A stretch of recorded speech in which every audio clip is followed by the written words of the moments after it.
जय माता दी दोस्तों, कैसे हैं आप सब। दोस्तों बात कर रहे हैं 6 और 7 अगस्त की कि ये 2 दिन मकर राशि वालों के लिए कैसे रहने वाले हैं। इन 2 दिनों में मकर राशि वालों को क्या खुशखबरी सुनने को मिल सकती है, किन बातों में इन्हें सावधानी रखनी चाहिए। तो इन 2 दिनों का राशिफल जानने से पहले हम इन 2 दिनों का पंचांग जान लेते हैं। 6 अगस्त 2024 दिन मंगलवार रहेगा। श्रावण मास शुक्ल पक्ष की द्वितीय तिथि जो 7:54 तक रहेगी। उसके बाद तृतीय तिथि प्रारंभ हो जाएगी। वरयान योग रहेगा जो 10:59 तक रहेगा। उसके बाद परिध योग प्रारंभ हो जाएगा। मघा नक्षत्र रहेगा जो 5:44 तक रहेगा। उसके बाद पूर्वा फाल्गुनी नक्षत्र प्रारंभ हो जाएगा। चंद्रमा सिंह राशि में अभिजीत मुहूर्त का समय रहेगा 11:59 से 12:53 तक। राहुकाल का समय रहेगा दोपहर 3:47 से शाम 5:27 तक। अब बात करते हैं 7 अगस्त की। 7 अगस्त 2024 दिन बुधवार रहेगा। श्रावण माह शुक्ल पक्ष की तृतीय तिथि जो रात्रि 10:08 तक रहेगी। उसके बाद चतुर्थी तिथि प्रारंभ हो जाएगी। परिध योग रहेगा जो 11:40 तक रहेगा। उसके बाद शिव योग प्रारंभ हो जाएगा। पूर्वा फाल्गुनी नक्षत्र रहेगा जो 8:31 तक रहेगा। उसके बाद उत्तरा फाल्गुनी नक्षत्र प्रारंभ हो जाएगा। चंद्रमा सिंह राशि में रहेंगे। राहु काल का समय रहेगा 12:26 से 2:06 तक। 7 अगस्त 2024 को हरियाली तीज का व्रत किया जाएगा और इस बार हरियाली तीज पर बेहद शुभ संयोग बन रहे हैं। इस दिन परिध योग, शिव योग और रवि योग रहेगा। और सबसे अच्छी बात तो ये रहेगी कि शिव योग अगले दिन जब पारण का समय रहेगा तब तक रहने वाला है। और शिव योग में भगवान शिव की पूजा अर्चना करना बेहद शुभ फलदायी माना जाता है। ऐसे कहा जाता है कि ये जो हरियाली तीज का व्रत होता है वो भगवान शिव और माता पार्वती के दिव्य मिलन का प्रतीक है।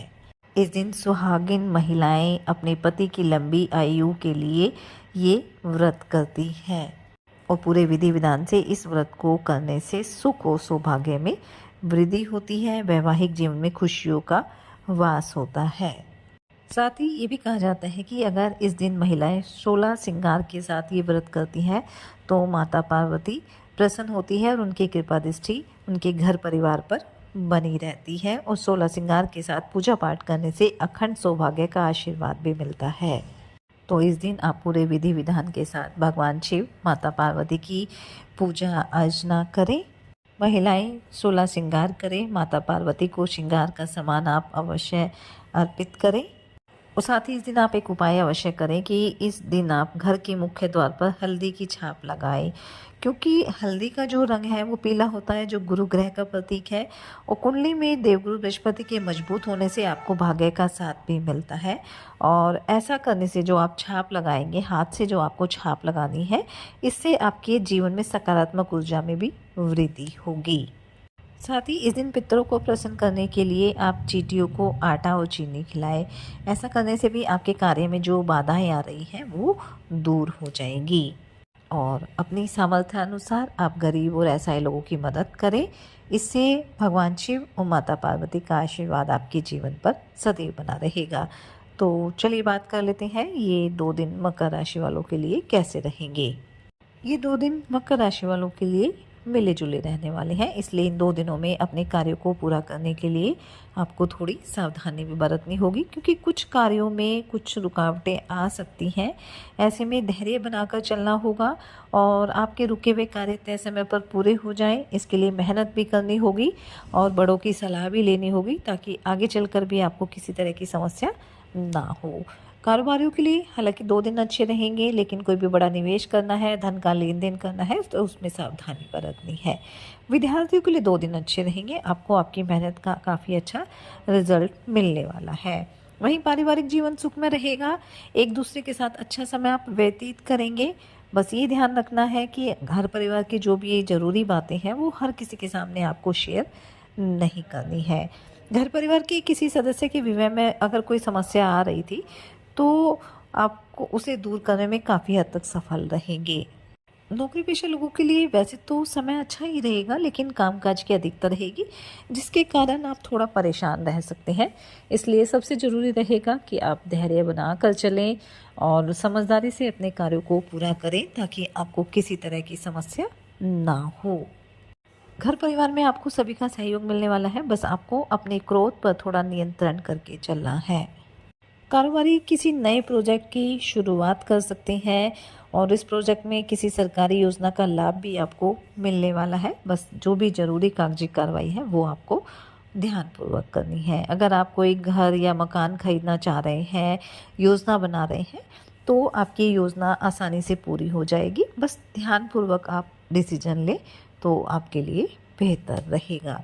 रचनात्मक कार्यों में खूब रुचि रहेगी। धर्म कर्म के कार्यों में भी आप बढ़ चढ़ कर हिस्सा लेंगे। दान पुण्य के कार्य भी आप करेंगे, लेकिन आपको हमेशा अपने बजट का भी ध्यान रखना चाहिए और अपनी सामर्थ्य अनुसार ही आपको दान दक्षिणा या जो भी दान पुण्य के कार्य हैं वो करने चाहिए, क्योंकि जब तक मन से नहीं करोगे तो उसका फल हमें कभी प्राप्त नहीं होगा। घर परिवार के सदस्यों की ज़रूरतों पर आप पूरा ध्यान देंगे और इन ज़रूरतों को पूरा करने का आप काफ़ी प्रयास भी करेंगे। इन 2 दिनों में आपके कुछ जो विरोधी हैं वो आप पर हावी होने की कोशिश करेंगे, जिन्हें आप अपनी बुद्धि से आसानी से मात दे देंगे, इसलिए धैर्य बनाकर चलना है। घर परिवार के सदस्यों के साथ कहीं घूमने फिरने की योजना भी आप बना सकते हैं। अपने पिताजी से कुछ ज़रूरी कामों को लेकर आप बातचीत भी कर सकते हैं और इस बातचीत का आपको काफ़ी अच्छा फ़ायदा भी मिलने वाला है। जीवन साथी के साथ आपके रिश्ते अच्छे रहेंगे। जीवन साथी के साथ आप किसी कारोबार को लेकर बातचीत भी कर सकते हैं। जो जातक अभी तक सिंगल हैं उनके जीवन में किसी की एंट्री हो सकती है। अगर आप अविवाहित हैं तो आपका विवाह भी इन 2 दिनों में तय हो सकता है। भाई बहनों का साथ आपको मिलेगा, बस थोड़ा सा आपको सामंजस्य बनाकर चलना है।